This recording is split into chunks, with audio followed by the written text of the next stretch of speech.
Cavaleiro número 1, Itia de Libra. Começando pelo cavaleiro que está entre os registros mais antigos das obras oficiais, Itia foi o Cavaleiro de Libra no século XIII, mostrado na saga The Lost Canvas. Ele foi um lendário Cavaleiro de Ouro, que era considerado o mais nobre e poderoso guerreiro de Atena durante as Guerras Santas do século XIII. Na batalha final entre os exércitos de Atena e Hades de sua época, Itia chegou em meio ao confronto usando o poder de suas armas de Libra, destruindo em um instante metade dos espectros de Hades no processo. Após essa luta, apenas ele e Crash de Aquário sobreviveram. Itia foi promovido ao posto de Grande Mestre do Santuário, passando a governá-lo pelos séculos seguintes. Educando a nova geração de cavaleiros, ele queria alcançar seu sonho de um mundo ideal. Entretanto, ao perceber que sua vida chegaria ao fim, Itia acabou se desiludindo com a maldade nos corações humanos. Ele concluiu que alcançar sua meta seria impossível caso a humanidade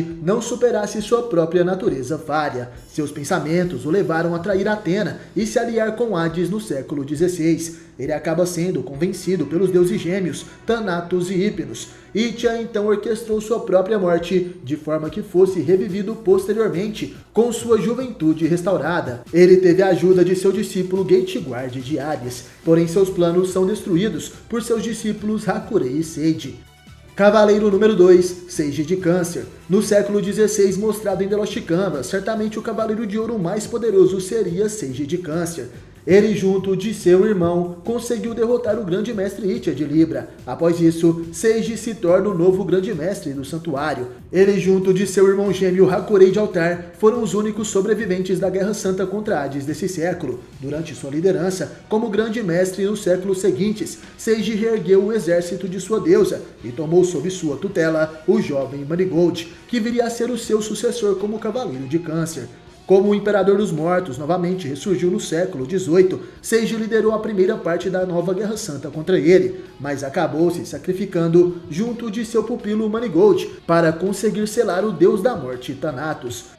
Cavaleiro número 3, Ilhas de Leão. O cavaleiro mais poderoso que morreu antes da guerra principal contra Hades no século XVIII em The Lost Canvas era ninguém menos do que Ilhas de Leão. Ele foi o guerreiro lendário entre os Cavaleiros de Ouro do século XVIII, sendo conhecido como um verdadeiro herói. Ilhas faz parte da primeira geração de Cavaleiros Dourados do século XVIII. Ao seu lado estavam Rugones de Peixes e Zafire de Escorpião. Os Cavaleiros de Ouro, que lutam a Grande Guerra Santa contra Hades no século XVIII de The Lost Canvas, tinham Ilhas como exemplo. Astros, Rasgard e Sísifo o admiravam. Ilhas teve um filho com a ninfa Arques. Eles deram para ele o nome de Regulus. No entanto, a ninfa morre de forma misteriosa. Ilhas então decide se isolar em uma região florestal próxima a uma vila, para que pudesse se dedicar exclusivamente a cuidar e ensinar seu filho recém-nascido. Ele também tentava encontrar a perfeita comunhão harmoniosa com a natureza, sendo esse o oitavo sentido.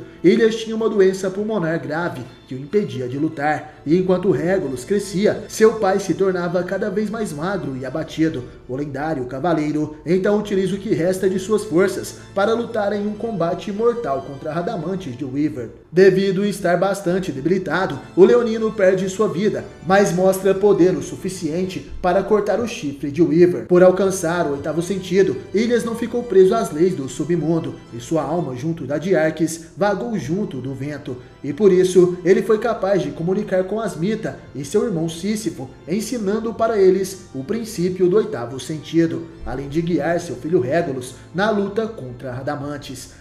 Cavaleiro número 4, Astros de Gêmeos. Um cavaleiro tão poderoso quanto temível, Astros de Gêmeos tentou usurpar o trono do Grande Mestre ao tentar contra a vida de Seiji. Ele utiliza seu irmão gêmeos Défteros, que acaba enfrentando o Asmita. Seus planos acabam falhando, já que Asmita liberta Défteros do Satã Imperial, e Défteros acaba golpeando Astros e perfura seu coração. Mas antes de morrer, o Cavaleiro de Gêmeos aplica o golpe do Satã Imperial em seu próprio cérebro, para que ele mesmo, na morte, não esqueça de sua vingança. Tudo isso acontece porque Astros foi corrompido na infância pela semente do mal que Kairos, o deus menor do tempo, colocou em sua mente. Kairos é irmão de Cronos e é o real vilão por trás dos acontecimentos de The Lost Canvas. Ele foi condenado por seu irmão a reencarnar como um humano, e no século XVIII, Kairos reencarna como um espectro, sendo esse Ioma de Mefistófeles. Ioma também é o pai de Tema de Pégaso, E após ressuscitar como um espectro de Hades, Aspros luta contra seu irmão Défteros. Ele acaba derrotando seu irmão, porém sua alma é purificada e ele descobre toda a verdade. Sendo assim, Aspros enfrenta Ioma de Mefistófeles. Ele utiliza seus poderes divinos, baseados no tempo, e ativando o retrocesso temporal biológico, Kairos queria que Aspros regredisse para antes de seu nascimento. Porém, ele não consegue atingir seu objetivo. Aspros simplesmente retorna ao seu estado de espectro, antes de sua alma e corpo serem purificados por seu irmão. Aspros utiliza o Rosário das 108 Contas para selar Kairos, que habitava o corpo de um espectro. O Geminiano é capaz de abrir a hiperdimensão utilizada pelos deuses. O corpo de Ioma é destruído e sua alma maligna aprisionada no Rosário, e após isso, o corpo do Cavaleiro de Gêmeos se torna cinzas. Cavaleiro número 5, Odisseu de Ofilco. Indo para a história canônica de Masami Kurumada, temos no século XVIII o Odisseu de Ofilco, como o cavaleiro de ouro mais poderoso. Sabemos que Odisseu era o cavaleiro de prata da constelação de Ofilco, porém na verdade, essa constelação fazia parte das constelações douradas na era mitológica, e apenas foi rebaixada devido ao 13º Cavaleiro de Ouro original, sendo esse Asclépio de Ofilco. Esse Cavaleiro de Ouro viveu na era mitológica e tentou se tornar o novo deus do santuário de Atena, sendo que Asclépio era o cavaleiro mais poderoso de sua era também. Sua alma foi banida para o Tártaro e sua constelação foi rebaixada. Sendo assim, no século XVIII, quando Atena e os Cavaleiros de Bronze voltam para o passado com a ajuda de Cronos, Asclépio volta à vida utilizando o corpo de Odisseu. Odisseu enfrenta os Cavaleiros de Ouro de sua época e se mostra ser o mais poderoso entre eles. Porém, seu corpo acaba sendo controlado pela alma de Asclépio, que só é derrotado quando Tenma de Pégaso utiliza a armadura de Sagitário e dispara contra o seu corpo a flecha da deusa. Essa flecha é capaz de mandar a alma de Asclépio de volta para o Tártaro, e após isso, Odisseu ajuda Atena e os Cavaleiros de Bronze a voltarem para o seu tempo.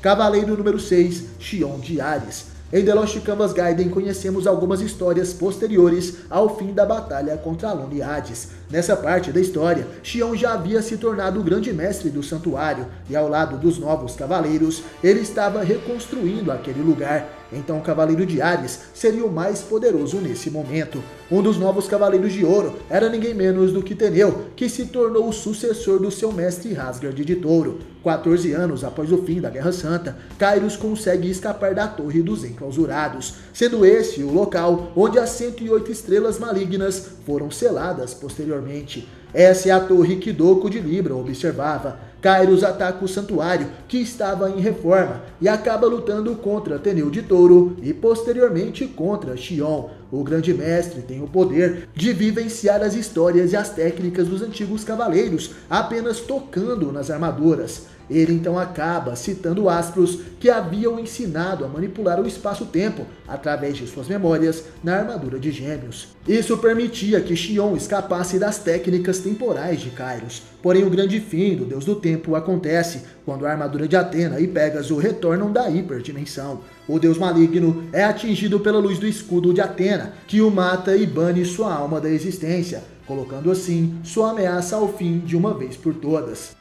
Cavaleiro número 7, Aioria de Leão. Aioria já foi o Cavaleiro de Ouro mais poderoso em uma das histórias oficiais. Estou falando do mangá Episódio G. Essa história se passa no século XX, quando Aioria tem apenas 13 anos de idade. Ele é o protagonista da primeira saga de Episódio G, e além disso acaba lutando contra os Titãs, sendo Aioria o responsável por derrotar Cronos, o Titã mais poderoso. Nessa saga, o Cavaleiro de Leão demonstra a sua técnica mais poderosa, sendo essa a explosão de fótons. Nesse golpe, Aioria expande o seu cosmo e cria inúmeros fótons, que têm a aparência de estrelas. Estes fótons ficam pairando no local do combate, normalmente circulando o adversário. Eles começam a se movimentar cada vez mais depressa, aumentando o seu poder de destruição a cada momento. Ao comando de Aioria, estes fótons penetram no corpo do oponente e conseguem paralisá-lo. Ao entrarem no corpo do oponente, os fótons tornam-se partículas menores. Eles possuem o princípio da antimatéria, por isso causam ação degenerativa onde quer que encostem. Sendo assim, ao comando de Aioria, os fótons que estavam dentro do corpo do adversário explodem, liberando uma grande quantidade de energia e destruindo o corpo do oponente.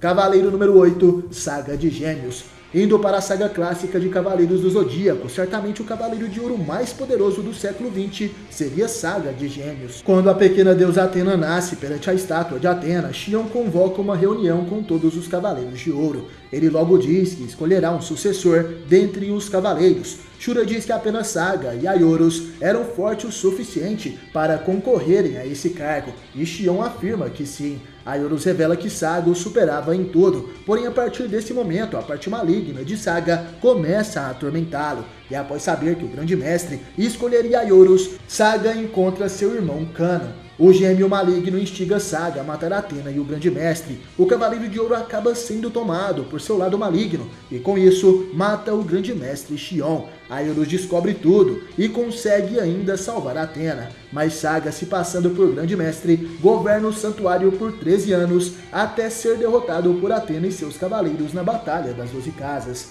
Sabemos que Saga, tanto no anime quanto no mangá, acaba se sacrificando perante Atena e se arrepende de seus pecados. Cavaleiro número 9, Seiya de Sagitário. No século XXI, Seiya de Sagitário é considerado o Cavaleiro de Ouro mais poderoso. Na saga Ômega, ele é chamado de Cavaleiro Lendário e continua sendo o principal guardião de Atena. Ele participa ativamente de toda a saga Ômega. Seiya mesmo, em sua forma astral, salva diversas vezes o Cavaleiro Koga de Pégaso. Koga é o sucessor de Seiya. Ele foi criado por Atena, China e Tatsumi, desde que era um bebê. E após ser liberto de seu selamento em Marte, Seiya luta ao lado de Koga e até mesmo empresta para ele a armadura de Sagitário. Na segunda parte da saga Ômega, Seiya e Koga lutam juntos dos demais cavaleiros para derrotarem os parasitos e o deus Saturno. Porém, no mangá episódio G-Requiem, Seiya também se transforma em um Cavaleiro de Ouro. Nessa história, ele acaba sendo o último Cavaleiro de Atena sobrevivente. Isso porque as constelações do céu foram apagadas pelos deuses. As armaduras perderam seu brilho e os cavaleiros foram derrotados. Sendo assim, Seiya tenta salvar Atena das mãos dos Ciclopes. Ele recebe a ajuda dos Cavaleiros de Ouro sobreviventes de outras dimensões, que enviam para Seiya partes de suas armaduras. Seiya então monta uma armadura quimera, criada com o poder de 12 armaduras de ouro. Essa é a armadura Sinapse, que deu a Seiya o poder de se tornar o pilar de esperança da Terra. Cavaleiro número 10, Shura de Capricórnio. Esse cavaleiro não poderia faltar nessa lista. Sabemos que Shura é o protagonista do mangá episódio G Assassin. Nessa saga, ele derrota a maioria dos gladiadores que possuem espadas sagradas. Shura também consegue derrotar Aioria, que foi possuído por Zeus. Shura é um viajante do tempo nessa história e começa a viajar entre as dimensões para salvar os diversos mundos onde os cavaleiros existem. Ele luta ao lado da coruja Kokuto, que seria o oráculo de Atena. Shura então consegue despertar o 9º e 10º sentido, se tornando uma existência anti-deus. Sendo assim, Shura passa a ser o assassino dos deuses. Devido ao seu poder, ele não consegue ficar muito tempo em uma dimensão, e por isso, ele tem apenas alguns minutos para completar sua missão aonde quer que vá. Shura também ajuda Seiya na saga episódio G Requiem, além de libertar os antigos Cavaleiros de Bronze de seus selamentos em outras dimensões. Gostaram das curiosidades? Comente aí para eu saber e é claro, obrigado por assistir esse vídeo até o final. Valeu, falou, tamo junto e até a próxima. Queime seu cosmo até o infinito.